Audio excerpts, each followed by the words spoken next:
Of the events which took place at the Norton mine on October 18th and 19th, 1894, I have no desire to speak. A sense of duty to science is all that impels me to recall in these last years of my life scenes and happenings fraught with a terror doubly acute because I cannot wholly define it. But I believe that before I die I should tell what I know of the, shall I say, transition of Juan Romero. My name and origin need not be related to posterity. In fact, I fancy it is better that they should not be, for when a man suddenly migrates to the States or the colonies, he leaves his past behind him. Besides, what I once was is not in the least relevant to my narrative, save perhaps the fact that during my service in India I was more at home amongst white-bearded native teachers than amongst my brother officers. I had delved not a little into odd Eastern lore when overtaken by the calamities which brought about my new life in America's vast West, a life wherein I found it well to accept a name, my present one, which is very common and carries no meaning. In the summer and autumn of 1894 I dwelt in the drear expanses of the Cactus Mountains, employed as a common laborer at the celebrated Norton mine, whose discovery by an aged prospector some years before had turned the surrounding region from a nearly unpeopled waste to a seething cauldron of sordid life. A cavern of gold, lying deep below a mountain lake, had enriched its venerable finder beyond his wildest dreams, and now formed the seat of extensive tunneling operations on the part of the corporation to which it had finally been sold. Additional grottos had been found, and the yield of yellow metal was exceedingly great, so that a mighty and heterogeneous army of miners toiled day and night in the numerous passages and rock hollows. The superintendent, a Mr. Arthur, often discussed the singularity of the local geological formations, speculating on the probable extent of the chain of caves, and estimating the future of the titanic mining enterprise. He considered the auriferous cavities the result of the action of water, and believed the last of them would soon be opened. It was not long after my arrival and employment that Juan Romero came to the Norton mine. One of a large herd of unkempt Mexicans attracted thither from the neighboring country, he at first commanded attention only because of his features, which, though plainly of the red Indian type, were yet remarkable for their light color and refined conformation, being vastly unlike those of the average greaser or Paiute of the locality. It is curious that although he differed so widely from the mass of Hispanicized and tribal Indians, Romero gave not the least impression of Caucasian blood. It was not the Castilian conquistador or the American pioneer, but the ancient and noble Aztec, whom imagination called to view when the silent peon would rise in the early morning and gaze in fascination at the sun as it crept above the eastern hills, meanwhile stretching out his arms to the orb as if in the performance of some rite whose nature he did not himself comprehend. But save for his face, Romero was not in any way suggestive of nobility. Ignorant and dirty, he was at home amongst the other brown-skinned Mexicans, having come, so I was afterward told, from the very lowest sort of surroundings. He had been found as a child in a crude mountain hut, the only survivor of an epidemic which had stalked lethally by. Near the hut, close to a rather unusual rock fissure, had lain two skeletons, newly picked by vultures, and presumably forming the sole remains of his parents. No one recalled their identity, and they were soon forgotten by the many. Indeed, the crumbling of the adobe hut and the closing of the rock fissure by a subsequent avalanche had helped to efface even the scene from recollection. Reared by a Mexican cattle thief who had given him his name, Juan differed little from his fellows. The attachment which Romero manifested toward me was undoubtedly commenced through the quaint and ancient Hindu ring which I wore when not engaged in active labor. Of its nature and manner of coming into my possession I cannot speak. It was my last link with a chapter of life forever closed, and I valued it highly. Soon I observed that the odd-looking Mexican was likewise interested, eyeing it with an expression that banished all suspicion of mere covetousness. Its hoary hieroglyphs seemed to stir some faint recollection in his untutored but active mind, though he could not possibly have beheld their like before. Within a few weeks after his advent, Romero was like a faithful servant to me, this notwithstanding the fact that I was myself but an ordinary miner. Our conversation was necessarily limited. He knew but a few words of English, while I found my Oxonian Spanish was something quite different from the patois of the peon of New Spain. The event which I am about to relate was unheralded by long premonitions.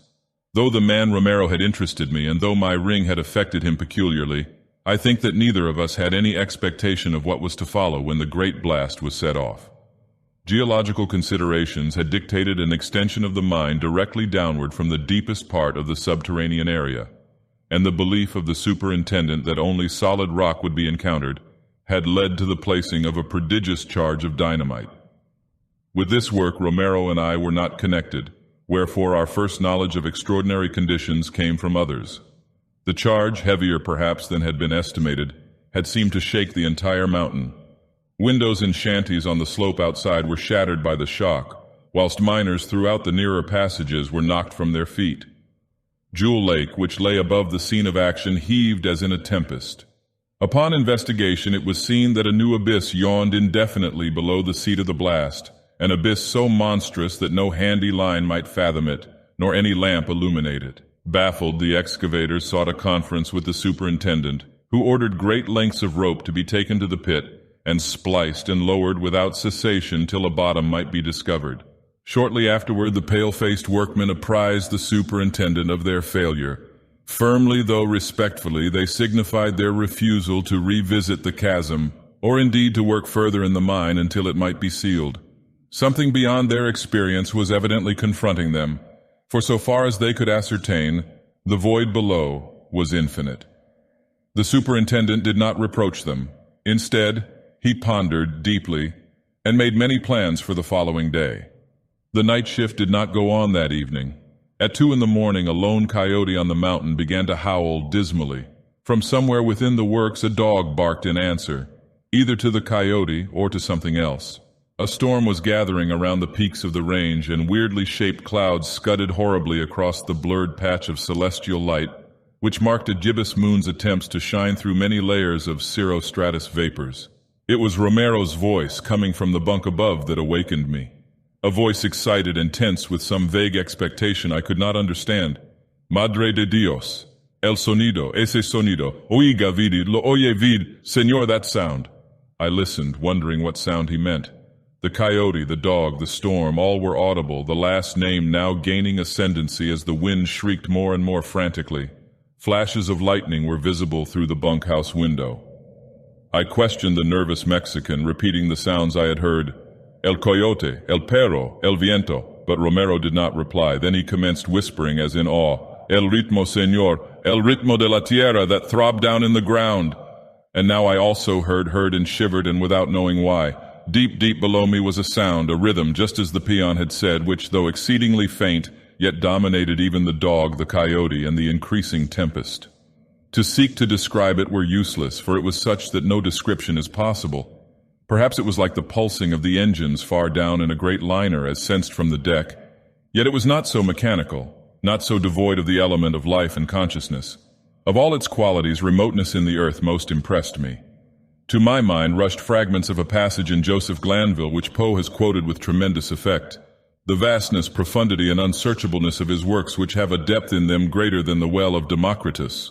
Suddenly Romero leaped from his bunk, pausing before me to gaze at the strange ring on my hand which glistened queerly in every flash of lightning, and then staring intently in the direction of the mine shaft. I also rose, and both stood motionless for a time, straining our ears as the uncanny rhythm seemed more and more to take on a vital quality. Then without apparent volition we began to move toward the door, whose rattling in the gale held a comforting suggestion of earthly reality. The chanting in the depths, for such the sound now seemed to be, grew in volume and distinctness, and we felt irresistibly urged out into the storm and thence to the gaping blackness of the shaft. We encountered no living creature, for the men of the night shift had been released from duty and were doubtless at the Dry Gulch settlement pouring sinister rumors into the ear of some drowsy bartender. From the watchman's cabin, however, gleamed a small square of yellow light like a guardian eye. I dimly wondered how the rhythmic sound had affected the watchman, but Romero was moving more swiftly now, and I followed without pausing. As we descended the shaft, the sound beneath grew definitely composite. It struck me as horribly like a sort of oriental ceremony with beating of drums and chanting of many voices. I have, as you are aware, been much in India. Romero and I moved without material hesitancy through drifts and down ladders, ever toward the thing that allured us, yet ever with a pitifully helpless fear and reluctance. At one time I fancied I had gone mad, This was when, on wondering how our way was lighted in the absence of lamp or candle, I realized that the ancient ring on my finger was glowing with eerie radiance, diffusing a pallid luster through the damp, heavy air around.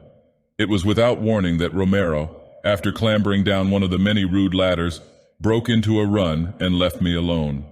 Some new and wild note in the drumming and chanting, perceptible but slightly to me, had acted on him in startling fashion, and with a wild outcry he forged ahead unguided in the cavern's gloom.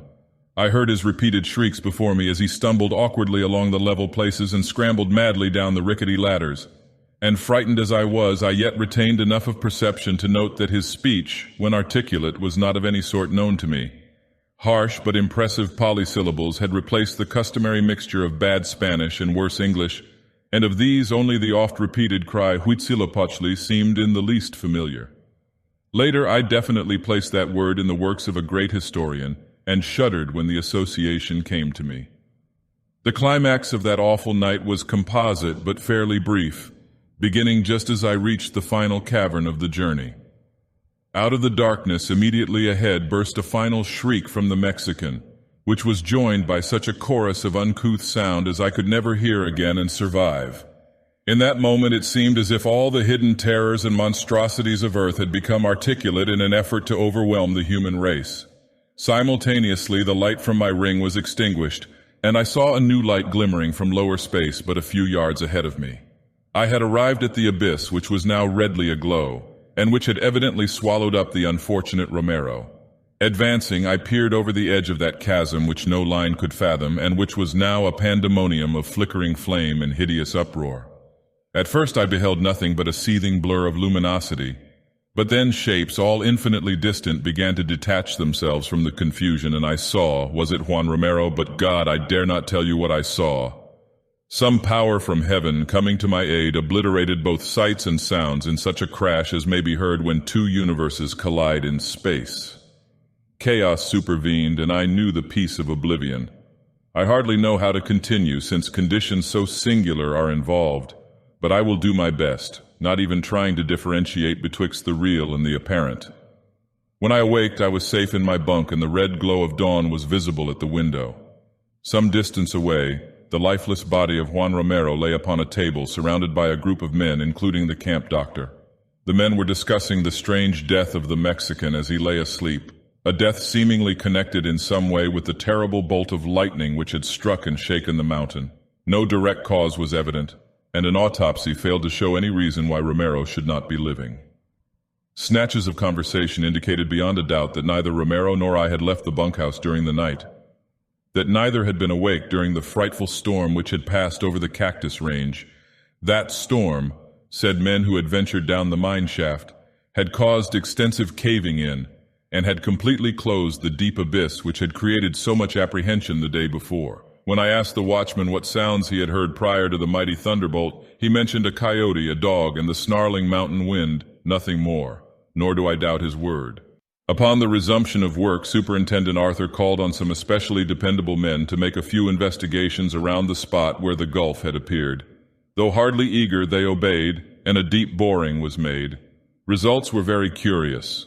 The roof of the void, as seen whilst it was open, was not by any means thick. Yet now the drills of the investigators met what appeared to be a limitless extent of solid rock. Finding nothing else, not even gold, the superintendent abandoned his attempts. But a perplexed look occasionally steals over his countenance as he sits thinking at his desk. One other thing is curious. Shortly after waking on that morning after the storm, I noticed the unaccountable absence of my Hindu ring from my finger. I had prized it greatly, yet nevertheless felt a sensation of relief at its disappearance. If one of my fellow miners appropriated it, he must have been quite clever in disposing of his booty, for despite advertisements and a police search, the ring was never seen again. Somehow I doubt if it was stolen by mortal hands, for many strange things were taught me in India. My opinion of my whole experience varies from time to time. In broad daylight, and at most seasons, I am apt to think the greater part of it a mere dream, but sometimes in the autumn, about 2 in the morning, when winds and animals howl dismally, there comes from inconceivable depths below a damnable suggestion of rhythmical throbbing, and I feel that the transition of Juan Romero was a terrible one indeed.